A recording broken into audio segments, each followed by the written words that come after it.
Good afternoon, everybody. This is a fantastic time in our life. Today, we have a definitely a New Year's on our hands, and we love it. 2021, it came in with a strong and unique set of issues and problems. Of course, like all things in life, we have to take things with a grain of salt, as well as a good, positive, and creative way to see forward. Life is full of interesting moments, but the more you're trying to control things, and the less you get things under control. So the best things we should do and we can do will be so let the moment take the greatest part of our day. Obviously, in many cases, we trying to enter the New Year's with a great positive outlook. We should. It's new for a reason. My name is Massimo Navarrete. I'm the master chef owner of Onoche One Country Cuisine in Costa Mesa, California. I had a few programming notes for you to look into it. We will establish a couple steady streaming during the week, mostly Monday and probably Saturday morning, because obviously I am an active chef, so which means is that I work for a living, unlike a radio personality or a TV personality. I make a living cooking amazing food, serving wine, talking to people, having the greatest all time, because after all is what I love. This is what I do every day. A friend of mine told me once, to believe and love what you do, it must be a labor that you must indulge every day. And it's true, I do. I love to come in at a certain time of the day, early in the morning, get my little cappuccino, espresso, make myself a nice little breakfast, and I imagine what the rest of the week will look like.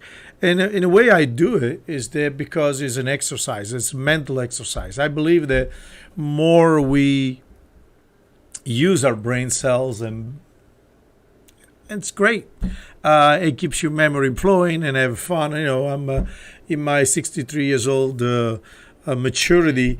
I like to be a little bit of both, a little bit of the great philosopher, like Socrates. I'm always a little bit skeptical, but not enough to be sad or sour or too much indulging into negativity.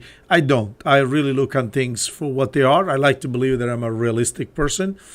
So a lot of times we're talking about with many wine lovers and wine buyers, and so wine consumer, which are the best people of all because they actually eat and drink, and I love those people.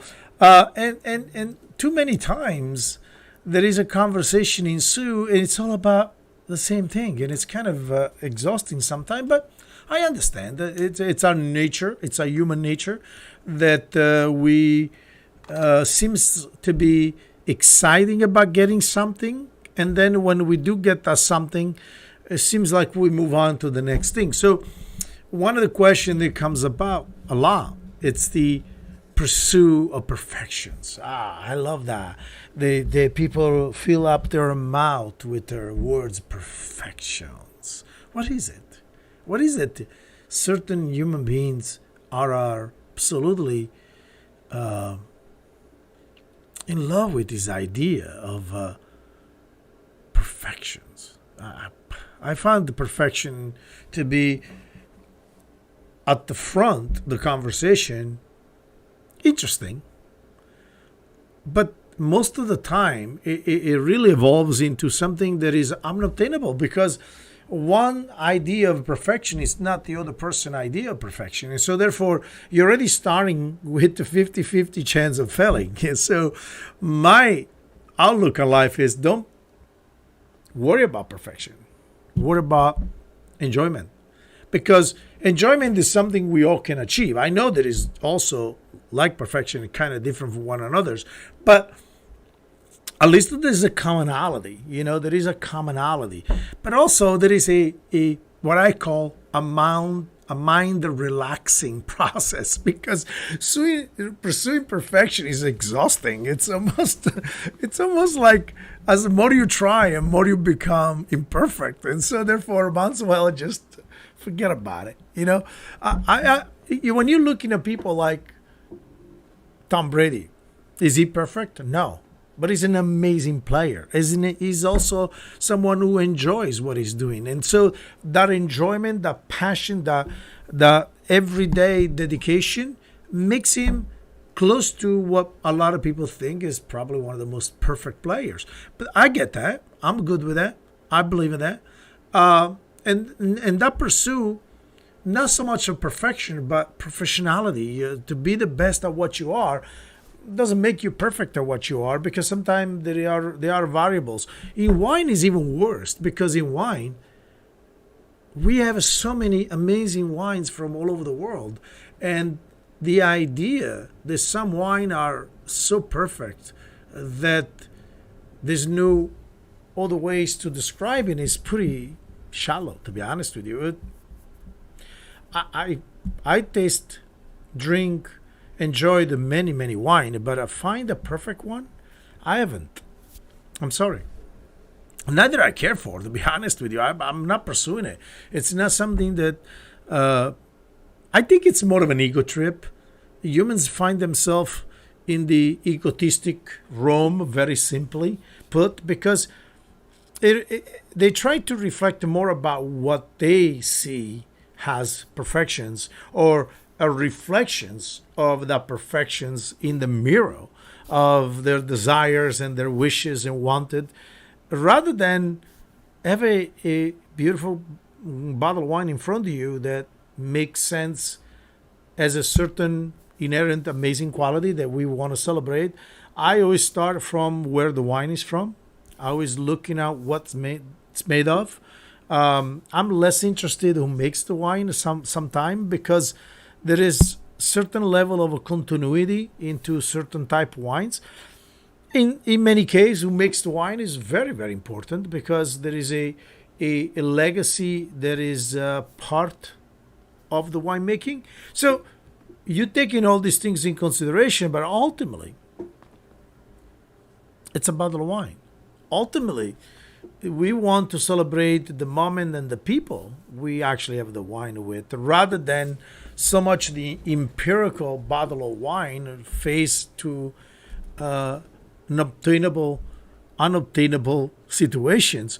Because what happens if the wine is great but it's not perfect? You stop drinking? I don't know about you, but I keep on going, because ultimately I'm working on the pursuit of perfection, not find it, but I'm pursuing it. So when you get to the last glass, I'm telling you, if it was perfect, it was probably perfect for the time we were drinking it. So just like life, I have to break rank a little bit with the rest of the world when it comes to life, because there's so much lesson to be learned here. And unfortunately, too many times we are fighting battles. They are so ancient and so antiquated, just like in wine, that sometimes we're missing the progress that is achieved in our humanity. We have come so far. We have fought so much in so many areas of our life. I can think 10 things right off my head, whether it would be freedoms, democracy, advancement of science, advancement of people's rights, inequality. All those things are major factor in our life, and to deny those happened, it's seriously insane. We are way better off today than we ever been in our history. I mean, if you look on the history of the wine, before Pliny the Elder, and that's a 70 AD, most wine were grotesque. They were simplistic and probably hard to drink. That's why in most cases you find that they add things into it. Will be honey, will be sugar, some kind of form or others. In many cases they put drugs in it, opium and so on, because probably the wine was nothing special. So Pliny the Elder lifted the vines from the ground and put them into row where they had a better ventilation, they had a much richer sun exposure, where the varietals of a cultivar were selected in much greater ways, where that means that he chose vines that were doing extremely well. They were born and raised in the area. They were indigenous of the area, which actually was easy to raise them because they were much healthier. Those are advancement. They did not just happen by chances. It might in the beginning, but not really. That's what the beautiful thing about humans are. We're not perfect, but we're really great. We're genius. We observe things in a way which creates the next tiers of nuance and new things. So when we get to the early 1800, then we see the biggest advance of all, which was penicillin. If you think about before that, spoilage was normal. Probably most people drinked spoiled wine a long time. So people talking about 1800, 1700 wine, they're talking about like there's something absolutely amazing. I wasn't there, so I don't even know what to tell you, but I can tell you by historical reference and by excavations and some of the other literature that there were nothing really special, to be honest with you. I mean, until the arrival of penicillin, infection was normal. People really died for anything. Then penicillin changed a lot of the way we progress in our life and the way we actually saw medicine, we saw enology, and some of the other things in our life. It seems to me like this was a big time, big moment. In fact, people start learning how to sterilize things. Believe it or not, you're always thinking about all the things you see in your refrigerator are normal. No, there was no refrigerator, so they're not normal. You go home and switch the lights on, and all of a sudden, boom, the lights comes on. You think that's normal. In fact, now it's not normal to put a switch on. You have your iPhone. You can do it from your car. So when you're thinking about it, even the switch is becoming almost not so normal anymore. But remember, there wasn't no electricity until Edison. So we have to embrace this amazing idea of a progress, because progress is where humans constantly improve. And that is, to me, much more fascinating, much more interesting, more exciting. Progressing through improvement, same in our life. If you think about it, our relationship every day. I have the rare opportunity to deal with many people of all kinds walk of life, all kinds of strata, all kinds economic scales. And in many conversations, I hear people, especially on TV, on radio, because they have their own angles and they have their own reasons, obviously those income-making programs, so they irritate most of us with their delirious specialties and what they call today expert. The expert. If you go into the right school and you put your beautiful book up there and with a nice little diploma where you specialize in some whatever it is that you specialize. But the reality is, my friends, life is the greatest education of all. If you want to be in the finest university that you ever been, be among people. Listen to them. Listen to the humor. Listen to their complaints. Listen to their desire, wishes, wanted, regrets. Become an amazing listener, because just what a great winemaker is about. Great winemaker is not about putting together 3 different combinations of grapes and come up with a beautiful wine. It's someone that spent the time. It tastes many wines, so many fermentation processes, so many grapes, and certainly so many seasons. And with that incredible luggage of informations, then you sum it all up and you use it through what we call wisdom. Wisdom is the kind of degree that we all want. That's the kind of a degree that we need, because wisdom makes an expert look like an imbecile. And I have seen many imbeciles called experts, talking about things that Yeah, they know all the technical things about it, but they never really had an experience in life or many different experiences in life. So let me bring up one small subject when it comes to wine. What is wine for? Ask yourself, what is it for? Wine is for our enjoyment, for our friends, our family, our dinner, our lunch, celebrations. So, if that is true, then why don't we approach that way? Why we actually make wine to be something of our own reflections?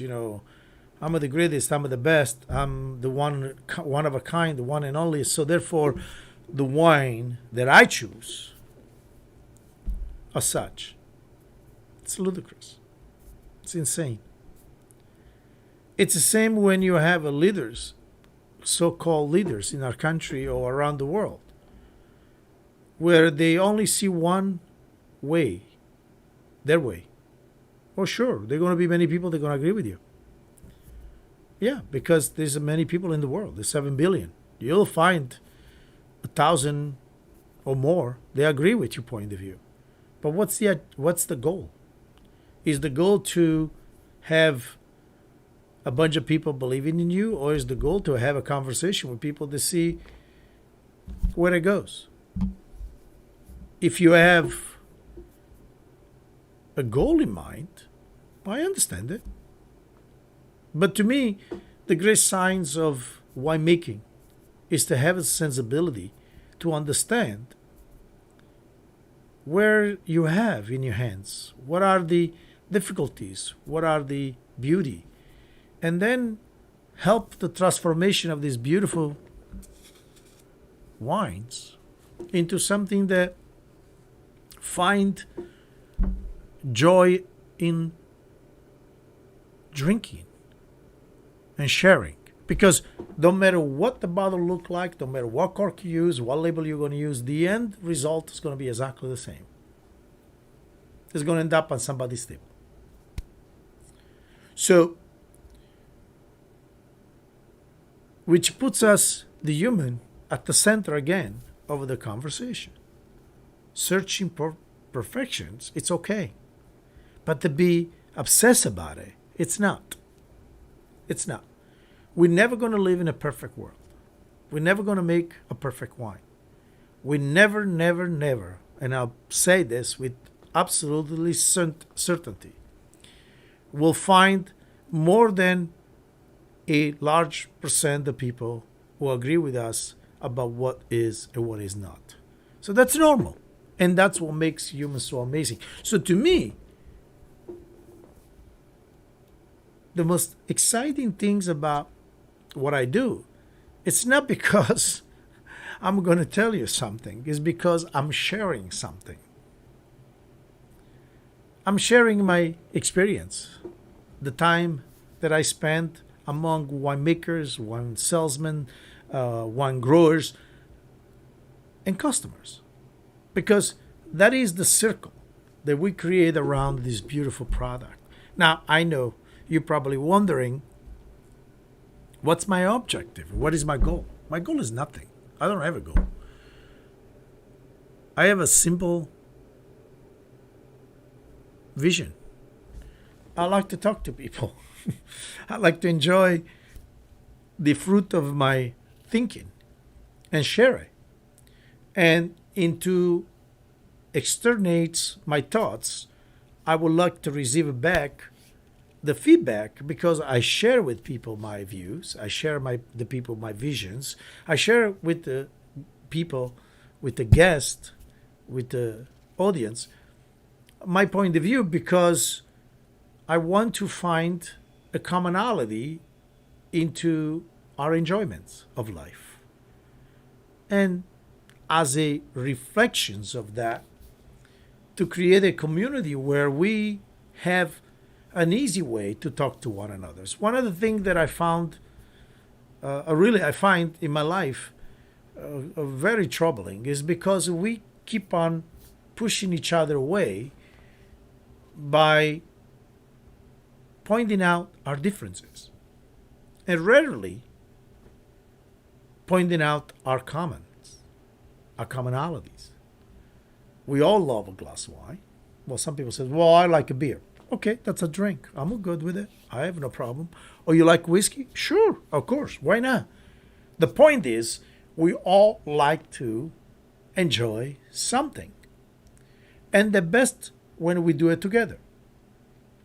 In my experience, I travel many countries, is when people get to know you and you get to know them, you tended to be more kind, more thoughtful.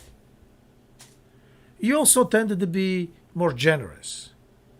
Why? Well, simple. Because human relationship. We are much better people than we give ourselves credit to.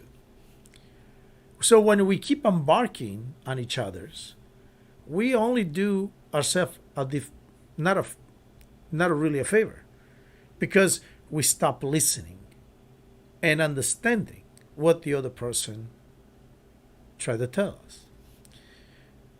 I always look at life in beautiful little fragments, little pictures, little vignettes. There are situations and there are teachable moments. When you enter the situations,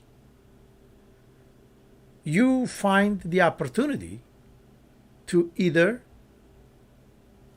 enjoy the situations or learn something about the situation, which is a teachable moment. So, in life, as in most things we do, when people don't know who we are or don't know what we say or what we do for a living, they either excited or are defensive. Both case, it requires for us to make them comfortable. Same goes with wine. I learned a long time ago that when you don't know something, you have a couple reactions. One, you reject it. Like, I don't know about that.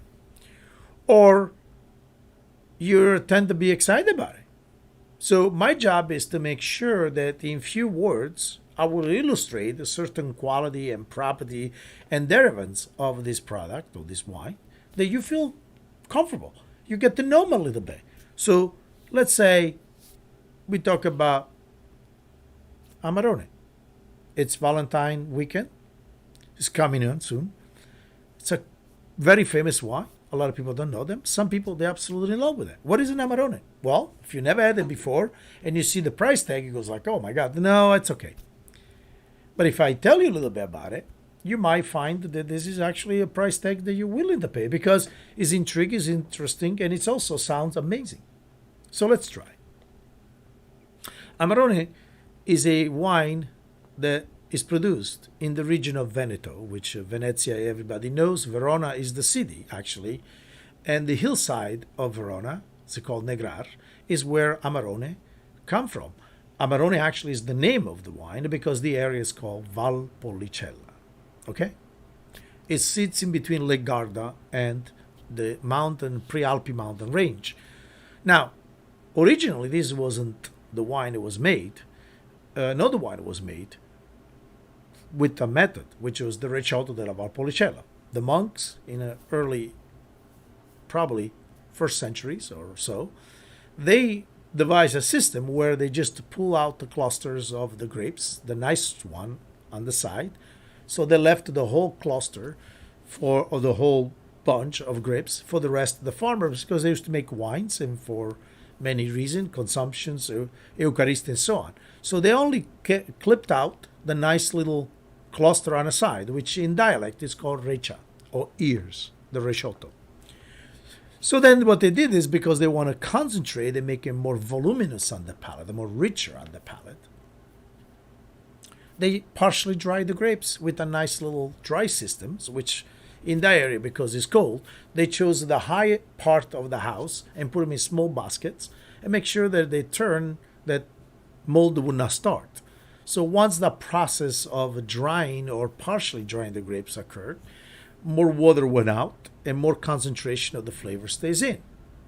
They used several grapes in the area because that's what the common grapes were: Molinara, Rondinella, and Corvina. Sometimes they also add a Corvinone, which is same strain of family, what they all have in common, those grapes, are these beautiful large berries, and the the cluster himself is not very really packed. It's more loose, which means that the dry process is much easier to occur because ventilation and breathing go through, and because they're not really tied together, less chance of a molding occurs. So then they crush the grapes like a regular grapes, and what you're getting is a much more concentrated mass of pulp, and the juice is much smaller amount but much more concentrated. So which means what? Typically in the Corvina and the Molinara, you get this beautiful burst of a blackberry, cherry, but when you concentrate it, now you're getting a really strong bingo cherry, a little bit of chocolate, bitter chocolate over notes. And because at this point the alcohol is a little higher than it will be normally, 16, 18%, much higher than the 12, 14%. So you get a more of a like the cherry maraschino approach. So inherently this wine is sweet because that's the goal. It was to make a wine that the monks used during their readings and writings. And remember, those days they used to use a candle, so your eyes get tired. And as the sugar level drops, you needed something that pricks you up. So this Recioto glass of wine was appropriate. It was perfect. It gives you a nice burst of energy because the sugar was high. And obviously, that was going on up to 1940, 1950. The process was kind of long. So in the Valpolicella, there was this tradition to make Recioto della Valpolicella. Then around the 50s, 60s, early 50s or late 50s, one of the family, the Bertani family, realized that this process of making the Recioto, it was very time consuming. So they usually had a younger person, like I did when I was at my teenage years. My dad and grandpa worked during the farm during the day, so at nighttime they cannot spend time every 4 or 5 hours going and make sure during the fermentation they punch down what they call the cup, which is skin and stems and seeds. When they ferment it, it lifts up in the tank, so you have to push it down because if you don't, it gets vinegar. So you want to make sure that the sugar consumes nice and slow. Clearly, somebody screwed up along the way. I have a better story for that one, but basically the young man had something better to do during the night, but he never told the parents. He was dating someone, so instead of go and punch down the cup on the barrels, he was doing something else. So occurs like a regular fermentations. So when they actually open the tank and run the fruit juice and then put them in a big vat, they realized that the wine wasn't as sweet as it used to be, like the Recioto, but it was a little more drier or bitter. So they call amarone, which is in Italian translated into a very big bitter.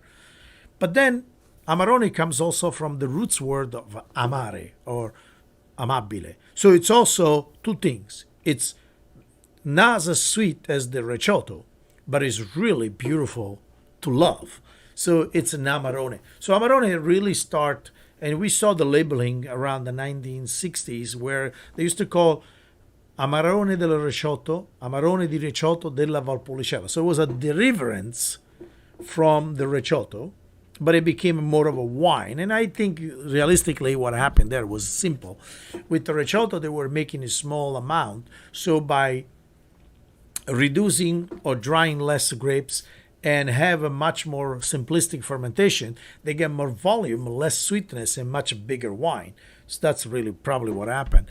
And then eventually the wine became very popular because it's really a pleasurable wine with or without food, with great amount of spices and cheeses. But just by himself, he's got this beautiful mouthfeel of black cherries, bittersweet chocolate, notes of licorice and vanilla, and it depends where and who makes it, has a lot of different nuance. So now, if I tell you that a bottle of wine of Amarone can cost anywhere in between 60 and 150, sometimes 300, you most likely will be more comfortable because you kind of know the process, you kind of know what it is, and most of all, I give you some imaginary notes for you to grab onto in your mind and say, oh, I love black cherry. I love bittersweet chocolate. I like licorice. I love vanilla. See, this is the process where teachable moment comes to play.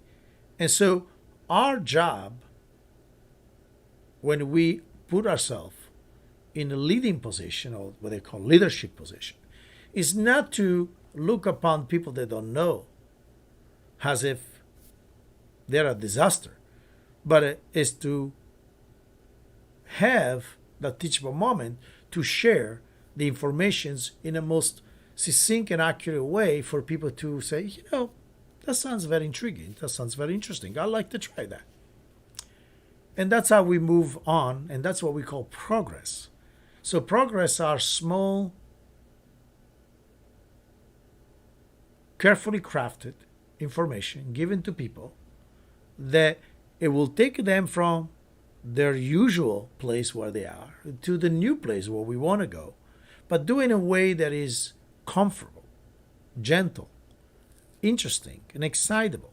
Because let's be honest, we all are afraid in so many ways of the new. Some people are uncomfortable. They can't. They've been drinking Chianti all their life. When you start saying, well, it's a Super Tuscan, it costs 5 times the amount, people are like, yeah, I like Chianti. Now, it's not true that they just like Chianti. They're just not comfortable with the new things you bring it in.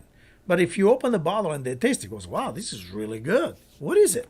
Now you say, well, that's Super Tuscan. Oh, okay, but that's about $150, $200 a bottle. Okay, that sounds good.